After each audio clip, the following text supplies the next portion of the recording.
Hey guys, MC Fix-It here. We're going to be taking this Echo SRM-210 and working on the carburetor. This thing is not starting properly, hasn't for about a year now, and so I finally have some time to go ahead and dive in, change out the carburetor, clean it all up, and make it running again. We're also going to do a spark plug on this, so I'm going to show you through all of that with that SRM-210 by Echo and show you how it should work. Very similar for other models. You want to make sure that whatever model you have, that you do get the correct kit for the carburetor and spark plug, but pretty much identical fixes other than that. Here are the tools and the supplies that you're going to need. I ended up just going with this kit that I found on Amazon. It comes with tons of different parts, including a spark plug, the entire carb, the new lines for the fuel. It comes with the screens and the filter for the air, and so this is a pretty good kit. It's not like an original Echo kit, but it should work really well. You're going to want a flathead and a Phillips screwdriver, probably a pick. You sometimes can get away with just the flathead, and because we're also going to change the spark plug, you are going to need something that will give you the right torque specifications, which is 125 inch-pounds, a ratchet, then a 13/16 socket that is meant for spark plugs. Then I like to use a little dielectric grease and a little bit of anti-seize. You'll also want to make sure it is gapped correctly. You'll also want something to kind of clean around, and so this is just like a little bit of a brush, very soft tip, nothing like metal or anything like that. Then I like to wear gloves just because you're going to be in and around gasoline, and also some lubrication and some anti-seize. So you just want to make sure you take care of yourself. You may also want safety glasses. Whatever it takes to keep you safe, please do so.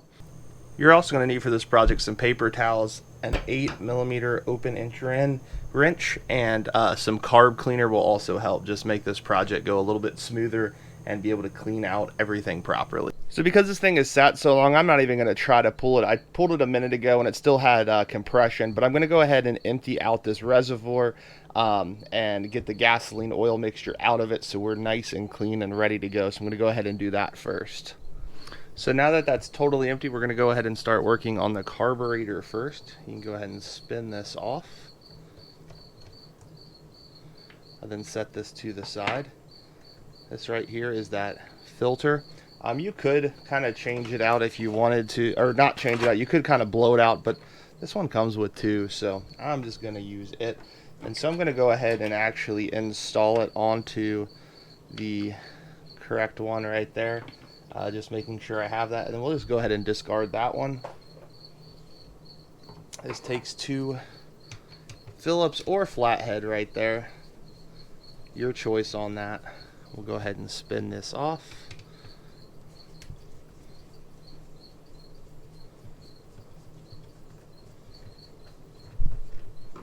And pull that straight out. I'm going to set that off to the side right now. The next thing we need to do is just start disconnecting all of this. So there is a hose here, and you can see how brittle this hose is. It's got a nice crack down the side of it. We'll go ahead and get that one off. And there is a gasket. This one's important to remember the direction of this. It looks like a house. That's what I always think of. And so that gasket sits on there like that. So you can discard that. It does come with a new one of those in the carburetor. And so the next thing is to go ahead and get this out of here. If you take a flathead and turn it even with where the wire is, then you can use a pick and pop it out. That is the easiest way I found to do this. Right there. And so that went ahead and got that off. And you should be able to just pull that through once it's straight out. Now I like to go ahead and start cleaning some of this up as I'm here. So grab a little carb cleaner and some paper towels. And I like to just spray it on the paper towel and just go ahead and start getting this area nice and clean.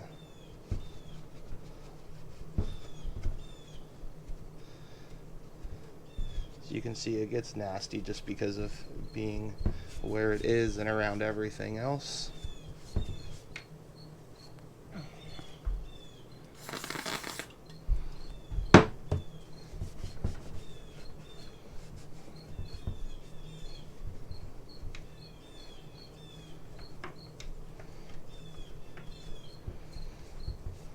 Okay, because this thing came with a line, we are going to go ahead and pop this out. It does help if you have a pick. You can just kind of get right where that rubber piece is and just begin to pull that out. And the whole thing will come up just like that. And so that's the old one. We'll go ahead and disregard that one. So you can go ahead and stick this down in here. The other thing I want to say is this piece right here will go in here. It's kind of like your aerator. Then you need to know which one of these two has this connected. So you can do a couple of different things. I'm just going to mark mine. I have a silver Sharpie here, and I'm just going to mark it all the way around it, because this one is going to go in a different location than the other one, because this is the one that has the filter on it. So I'll show you that in a second once we get there. But that is important that you go ahead and mark that. Sometimes they're different colors. Sometimes this one is clear, then this one will be black. This particular kit, they're all black, so not super helpful, but the kit's pretty inexpensive and works well. So and then you just take a screwdriver. I try not to use my pick for this, and just get that rubber grommet to go down in the hole all the way around. It's not always the easiest. The back's normally the harder part to get down in there, but it is doable. Just take your time. You want this to be a good seal too, so if it does take a couple extra seconds, take the needed time to go ahead and do that.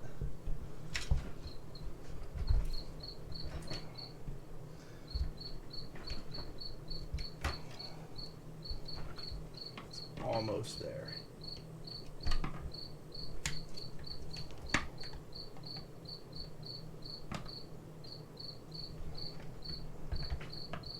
I try to always get the back started in first, but it doesn't ever seem like it wants to go in first, because it does make it a lot easier if the back is seated first.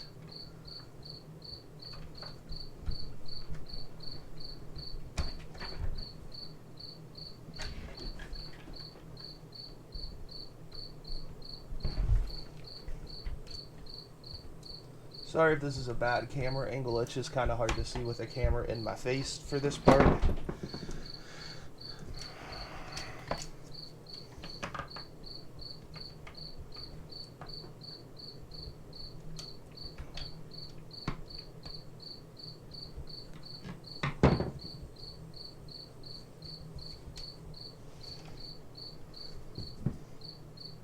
Okay, and that is seated all the way around. So you can look on the back side, the front side, all of that as you do that. I like to go ahead and get that guy into position. Now remember the house, that's important. And so the house will go on here.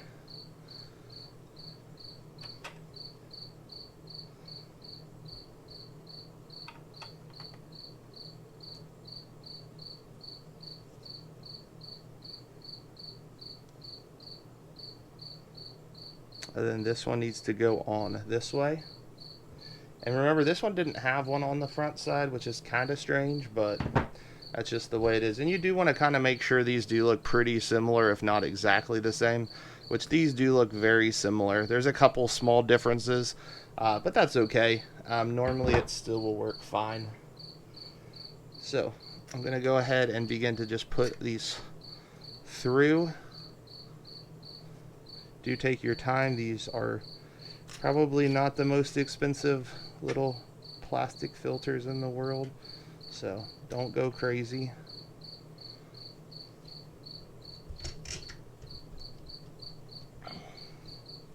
And so I'm not going to put these down all the way. I'm just going to begin to get them into position and just screw in just a couple revolutions at this time, just to make sure everything is seated properly.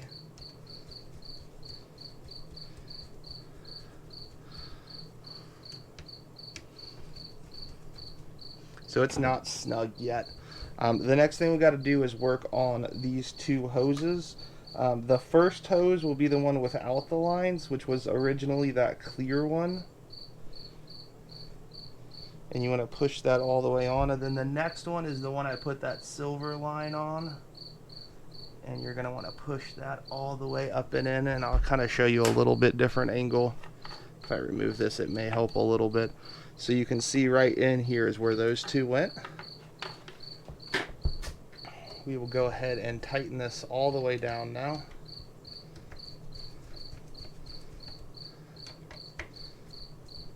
And I'm just going to hand tighten, then just a little bit extra after that. You go ahead and grab this.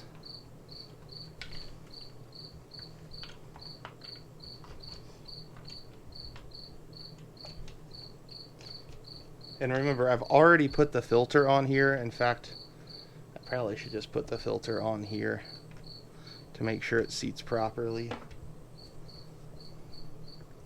There it goes.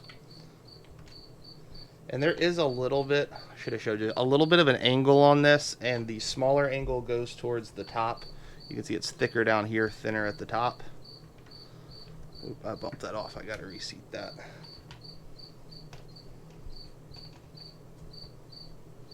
That's just a wing nut. You just spin that wing nut on till it's tight. You don't have to over crank it. Then we have to kind of spin this off to the side. Go ahead and put, so once you push this in, you will use either a flat head or something to go ahead and try to get this. Remember, you can use this thumb right here to move this back and forth. And this is always kind of a pain to get this last little part in.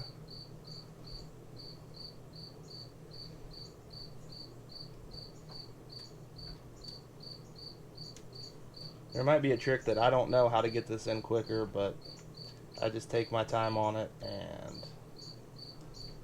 try my best to get it to go in quickly, but knowing that sometimes it just doesn't like you very much.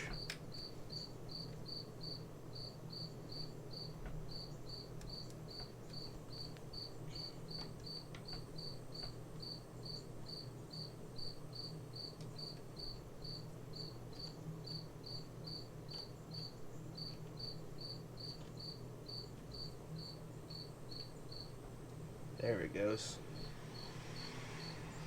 And so I just noticed something. I have this backwards. So as you can see here, you can actually fit that end in. This side you can't. So I'm glad I did that to show you how to do that, but that was an error on my part. So we're going to go ahead and pull that back out. We'll have to spin this 180 degrees. Then it should work a lot easier. That's good to know that there's only one side that has that. So I hope that's helpful to somebody. Maybe they're doing the same thing I am and messing that part up, which is very easy to do.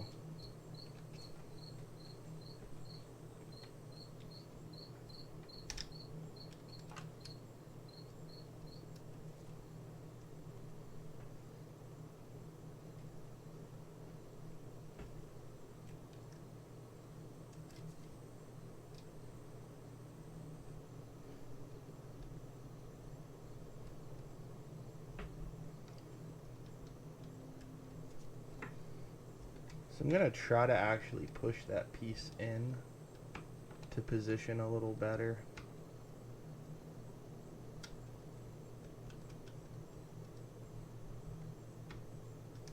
There it goes. That's so much better. So you want to go ahead and get it. This is an 8mm, and go ahead and begin to spin it.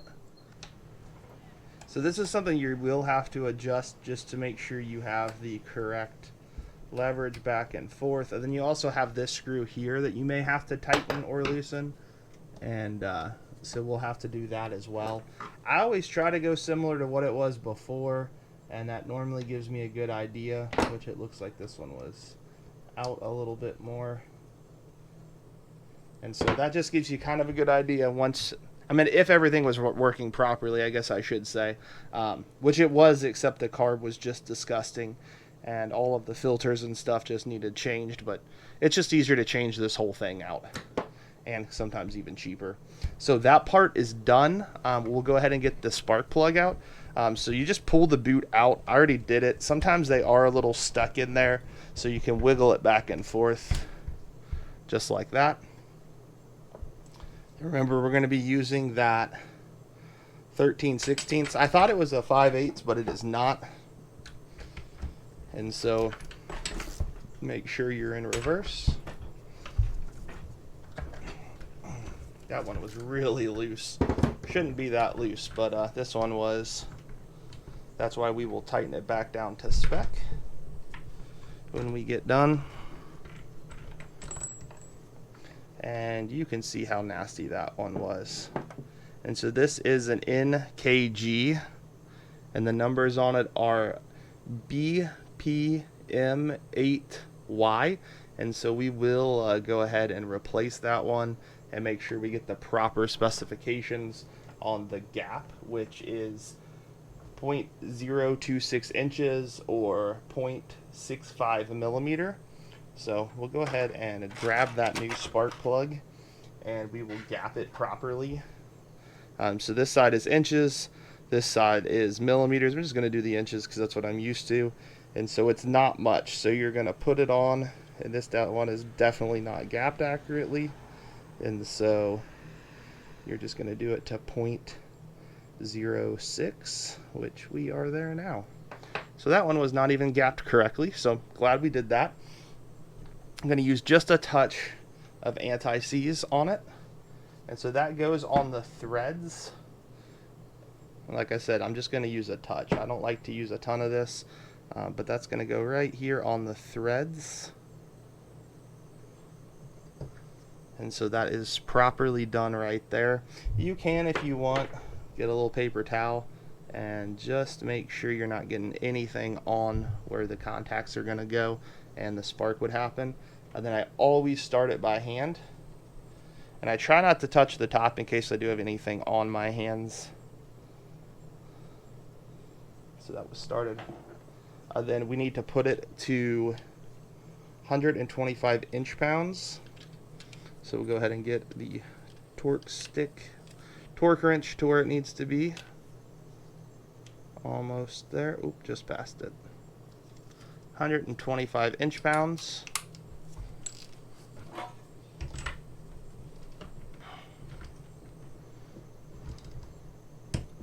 And you heard it click, so it's done. Doesn't take much. Then I use just a touch of dielectric grease. You can get these in lots of different things. You can actually get it in a big bottle too, but this is just a little bit left from when I was changing out spark plugs a while ago in one of my vehicles. So just a little bit right there on the end. Go ahead and set that down and on there. Make sure you kind of hear that snap, which is what you want. We'll go ahead and fill this up with some fresh gasoline.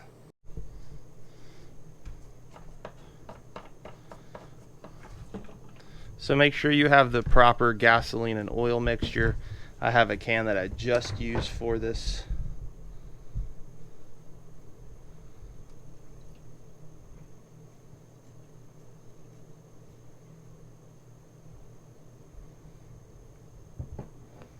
Go ahead and put a good amount in.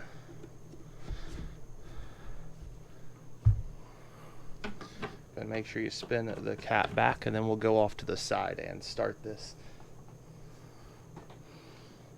So one of the things you're going to want to do, I like to make sure it's actually on a run to begin with, then just go ahead and pump this quite a few different times.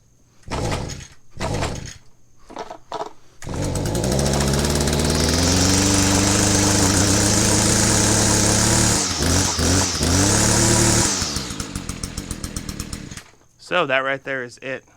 It starts again, it runs again. That's exactly what we want to happen.